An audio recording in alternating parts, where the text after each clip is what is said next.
مگر خیر اس کو تو چھوڑیے. دوسرا وہ ہے جو مختلف فقہی سکولوں کے نرغے میں پھنسا ہوا بچ نکلنے کے لیے فریاد بھی نہیں کر سکتا. اور ایک تیسرا اسلام ہے جو حضرات اہل بیت کرام کی لکڑی اور کاغذ کے تازیوں کے ساتھ بندھا ہوا ہے، کوچہ و بازار میں سالانہ گردش کرتا نظر آتا ہے. ایک چوتھا اسلام وہ ہے جو استخاں فروش مجاوروں اور پیر زادوں کے حلقے میں ہو حق کے نعرے لگانے اور حال و قال کی بزمارائی کے لیے مجبور ہے. مدت ہوئی مذہب اسلام کے نام سے حیدرآباد کی چھپی ہوئی کتاب دیکھی تھی جو کم و بیش 1000 صفحات پر مشتمل ہوگی. اس میں عجیب و غریب قسم کے بے شمار اسلام بتائے گئے ہیں. یہ کثرت اسلام ایک عالمگیر مرض ہے جس میں تمام مسلمانان عالم مبتلا ہیں، اور ہر خطۂ ارض میں ہماری پستی و ذلت کا یہی واحد سبب ہے.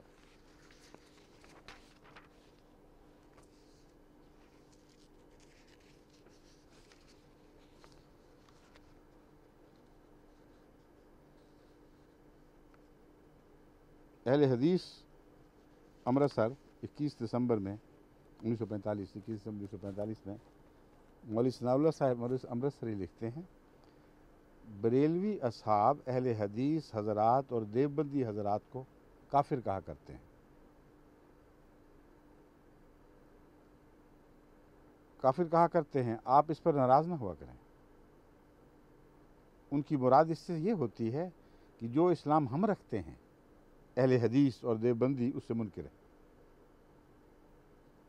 اب دیکھیں اسلام کتنے بدل گئے ہیں. خود منہ سے باتیں کرتے ہو، یہ محاورہ روزمرہ استعمال ہو رہا ہے، یہ کسی کو دکھائی نہیں دیتا ارباب حلوق میں سے کسی کو. اور حضرت مسلم موعود نے جو بڑی کھل کر مضمون بیان فرمایا اور بڑے شستہ الفاظ میں با محاورہ اردو میں بتایا کہ وجہ یہ ہے کہ تم لوگ میں سے اکثر فرقے جو ہیں انہوں نے اسلام کی بنیادوں کے تصور بگاڑے ہوئے ہیں. جن کی درستی کی خاطر امام مہدی نے آنا تھا وہ آ گیا ہے، اور اللہ کے فضل سے ہمیں حضرت محمد رسول اللہ کے اسلام کی طرف واپس لے گیا ہے. خیر یہ کہتے ہیں ان کی مراد اس سے یہ ہوتی ہے کہ جو اسلام ہم رکھتے ہیں اہل حدیث اور دیوبندی اس سے منکر ہیں، اس لیے وہ کافر ہیں. سو آپ لوگ بخوشی زیر آیت کفرنا بکم ایسے اسلام سے انکار کر دیا کریں. اب کو کہہ سکتا ہے کہ یہ کہتے ہیں اسلام سے انکار کر دو، یہ عنوان کو نہیں باندھ لیے کہ مولوی ثناء اللہ صاحب نے اہل حدیث کو نصیحت کی کہ اسلام سے انکار کر دو اور خوشی سے انکار کرو، اور زیر آیت کفرنا بکم ہم تمہارا انکار کرتے ہیں. جس کے عقائد مذکورہ خط میں درج ہیں. بریلوی اہل سنت و جماعت کہلانے والے کہا کرتے ہیں کہ ہماری جماعت سواد اعظم ہے، اور یہ اہل شرمزہ یہ اہل حدیث شرمزہ قلیل بہت تھوڑے لوگ ہیں. میں کہتا ہوں یہ تھوڑے ہی ان بہتوں سے اچھے ہیں. کیوں؟ تعیرنا انا قلیل عدیدنا فقلت لها ان الکرام قلیل.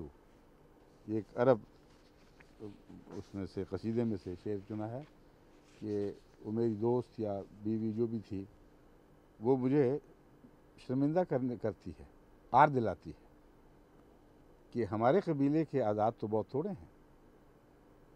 فقلت لها میں نے اس سے کہا ان الکرام قلیل، معزز لوگ تھوڑے ہی ہوا کرتے ہیں.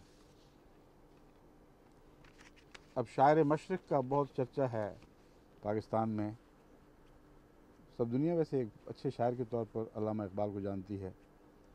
وہ لکھتے ہیں الفاظ و معانی میں تفاوت نہیں، لیکن ملا کی اذاں اور مجاہد کی اذاں اور. الفاظ و معانی میں تفاوت نہیں لیکن ملا کی اذاں اور مجاہد کی اذاں اور. پرواز ہے دونوں کی اسی ایک فضا میں، کرگس کا جہاں اور ہے شاہی کا جہاں اور. گدھ بھی اسی فضا میں اڑتی ہے مگر اس کا جہان اور ہے، اور شاہی کا جو شکاری پرندہ ہے اس کا جہاں اور. 1914 میں انہوں نے ایک نظم کہی تھی جس کے 2 شعر یہ تھے، کیا تمہارا بھی نبی ہے وہی آقائے انام. اب آپس کی باتیں سن لیجئے ذرا. کیا تمہارا بھی نبی ہے وہی آقائے انام، تم مسلمان ہو تمہارا بھی وہی ہے اسلام. یہ بات جب حضرت مسلم موعود کہہ دیں تو ہر طرف آگ بھڑکانے کی کوشش کی جاتی ہے. اور ان سب باتوں سے صرف نظر ہو جاتی ہے۔ تم مسلمان ہو، تمہارا بھی وہی ہے اسلام، اس کی امت کی علامت تو کوئی تم میں نہیں، ایک بھی علامت نہیں۔ میں جو اسلام کی ہوتی ہے وہ اس خم میں نہیں، جو جام تم نے پکڑے ہوئے اسلام کے، ان میں وہ میں نہیں ہے۔ باقیات اقبال صفحہ 367 تبسم۔ عطا اللہ شاہ صاحب بخاری ان احرار کے بہت بڑے پیر ہیں، مرشد ہیں، جو زیادہ تر ختم نبوت والا ٹولہ کہلاتا ہے۔ ان سے کسی نے سیالکوٹ میں یہ سوال کیا کہ مولانا امیر شریعت صاحب، آپ قادیانیوں کے پیچھے تو لٹ لے کر پڑے ہوئے ہیں، یہ خدا کے منکر کمیونسٹ بھی تو ہیں، ان سے کیوں نہیں ٹکراتے؟ کمیونزم نے دنیا میں تباہی مچا رکھی ہے، خدا ہی سے لوگوں کو برگشتہ کر رہا ہے، اور ان سے آپ ٹکر نہیں لیتے۔ ان کا جواب سنیے، فرماتے ہیں کمیونزم کی ٹکر امپیریلزم سے ہے۔ کفر کفر سے لڑتا ہے، اسلام سے اس کا کیا مقابلہ؟ لڑنے دو۔ لیکن اور ابھی بات ختم نہیں ہوئی، اور مقابلہ تو تب ہو کہ اسلام کہیں موجود ہو۔ ہم نے اسلام کے نام سے جو کچھ اختیار کر رکھا ہے وہ تو صریح کفر ہے۔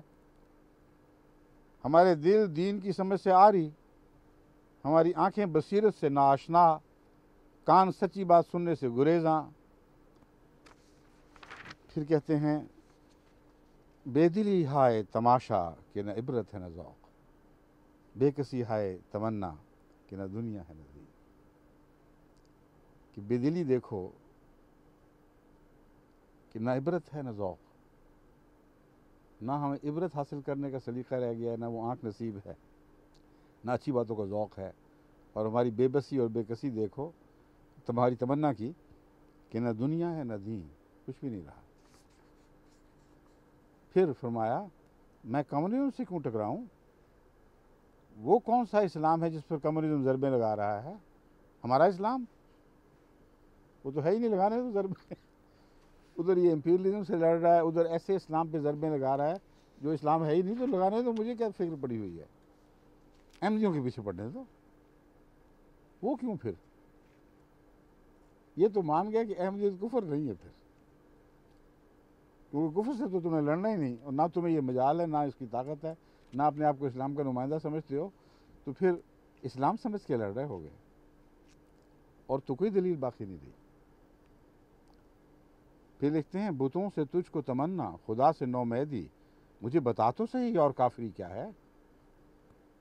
یہ اسلام جو ہم نے اختیار کر رکھا ہے، کیا یہی اسلام ہے جو نبی نے سکھلایا تھا کہ ہماری رفتار، ہماری گفتار، کردار میں وہی دین ہے جو خدا نے نازل کیا تھا؟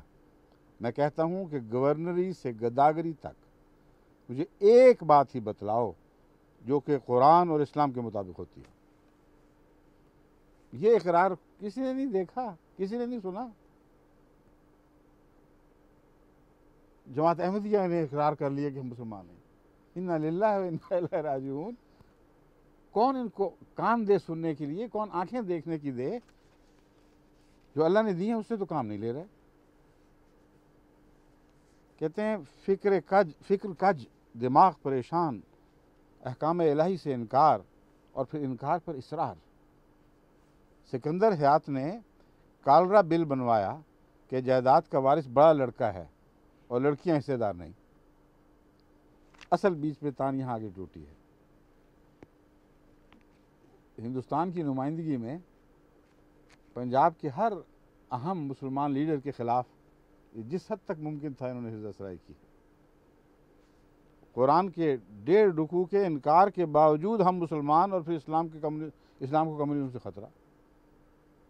ابھی سارے قرآن کا انکار کر بیٹھے تھے خود، اب سکندر حیات کی 1.5 رکوع کے انکار پر پھر غصہ آ گیا ان کو۔